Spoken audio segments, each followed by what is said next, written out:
Yo, what's up, everyone? Back for this Sunday slate. Hope you guys all had a good day yesterday. Even though I didn't make a video, I posted my cores on Twitter and it went off. Scored a 200.45 on DraftKings with the Nola Aaron Sanchez combo with Altuve, who continues to crush. Bregman was great. Cruz had him on both lineups, recommended him for both sites, and he had 3 more home runs. So it was a great day. Looking to keep it rolling today. So let's get right into it. You can drop a like and subscribe down below. And you can check out the website. Links in the description. So today at pitcher, there's a couple ways you can go. If you're paying up, I think you're going to pay up for Verlander, not much else.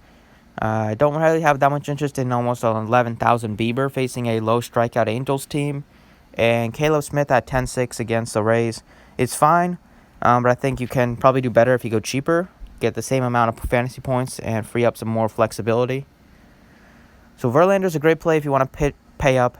We also have some great hitters on this slate. So if you want to go cheap at pitching, I don't mind it because we have some great cheap pitchers. First guy I'm going to talk about is Jake Odorizzi. 7,800 is a tremendous price tag for him. He was 9,400 in his last start against the Marlins, 8,600 against the Yankees, 8,400 against the A's. Doesn't make sense why he's 7,800 facing the Royals team. He should be probably 9,000 plus in this matchup, especially facing them at home where he's a heavy favorite. He's been great with the strikeout stuff this season, averaging over a strikeout per inning. And this year, he has been great against right-handed hitters, and this Royals team is loaded with a lot of righties. Their better hitters are righties with Whit Merrifield, Hunter Dozier, and Jorge Soler. They don't have that many lefties, and Odorizzi is just numbers, average, and slugging against righties are incredible. 174 average given up with a 311 slugging percentage. He's been great at home, too. So 7,800 too cheap for a pitcher that has that 25 to 30 point upside.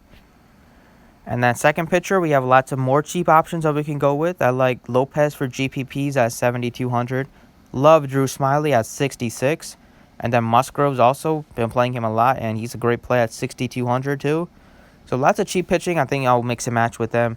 If you're building more lineups, and then maybe play a Verlander if you want to in a couple. But I think you can go cheap. You can get by going cheap at pitching today just because we have a great cheap pitchers on the slate. Drew Smyly, all it takes is a change of scenery sometimes. Since he's been a Philly, he's looked great his first 2 starts. I imagine the price tag is going to continue to rise. He's still way too cheap at only 6,600 facing a White Sox team. But, hopefully he can ride the momentum for one more start. This is the best matchups he's had. Facing a low strikeout Pittsburgh team, he put up 24 against them. And then the Giants were on a roll when he faced them, and he still shut them down. So, 6,600, great price tag. He's been great with the strikeouts. This year he's averaging over a strikeout per inning. And not pitching in Texas can do wonders for a pitcher. And so far it's done that for him. So, going to go back to him at that price tag. And today for hitters, I've been rolling with a Twins-Astros stack the last 2 days. Probably going to go right back to them just because both offenses are in great spots again. And both of the pitching staff that they're facing, both of the bullpens, are really bad. And they give up a lot of power. The Mariners bullpen gives up a ton of bombs, as does the Royals bullpen. And both offenses are pretty much healthy now, except for Buxton, who was put on the IL, but other than that, they're pretty much both healthy and they can do serious damage. I like CJ Cron a lot at 3,700, just a great value first baseman with a ton of power. He was really good to start off the season, then he was bad for a stretch.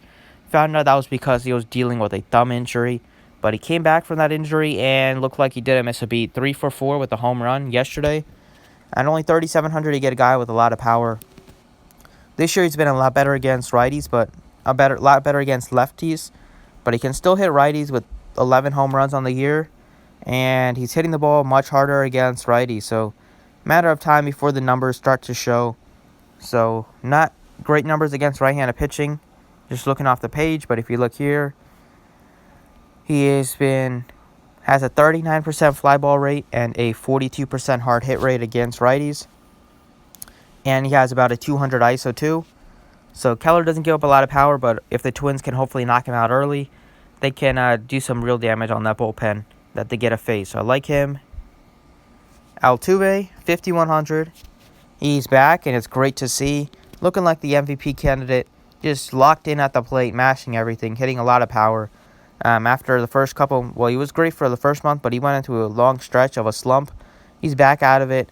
He's going to get a face of lefty for probably a couple at bats here, and with the Mariners doing the opener.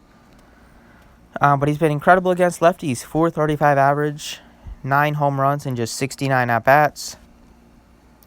He has a 45% hard hit rate against lefties, and really just mashing the ball. 478 ISO, 913 slugging percentage, just a 13% strikeout rate. And he's really locked in at the plate. 388 average in July and 385 so far in August. In the outfield, hard not to go right back to Nelson Cruz, given the way he's been swinging the bat. He has 2 3-home run games his last 7 games, or last 8 games. Incredible 5 RBIs his last 2 games. Lots of he had 2 doubles the day before. Just really great. Twins probably will tee off against this terrible pitching once again here today. At 5,600 for Cruz, nobody's has more upside at the plate right now with home runs. Just so good. Hard to believe he's 39 years old. Looks like he's in the prime of his career. But he's locked in at 5,600. Gonna go back to him. And then if he can get up to George Springer, 5,400. Probably just gonna go with the Astros and Twins again, and hopefully it pays off.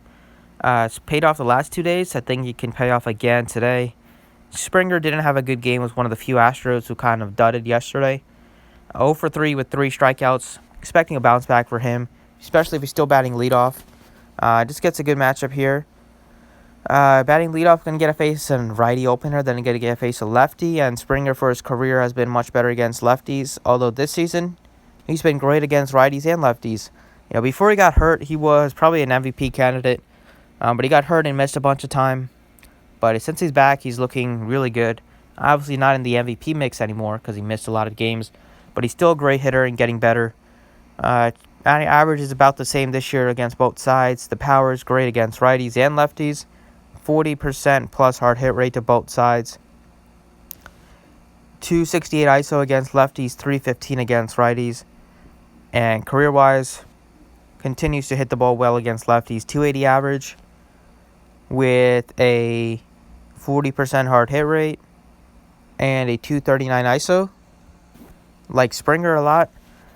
So even if you pay up for all these great hitters, Altuve, Springer, Cruz, even Crone, if he's batting decent in the lineup, you still have almost 4,000 left to fill it out. So lots of different ways you can go. Fill it out with the Astros, Twins if you want to, or you can throw in a couple of Blue Jays.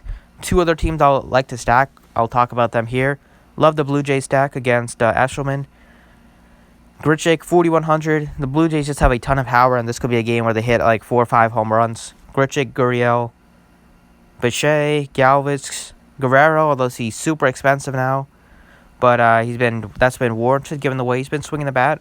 And Biggio, can't go wrong there. And I like the Indian stack quite a bit. Indians, the addition of Puig and Reyes does so much more for them as a stack appeal.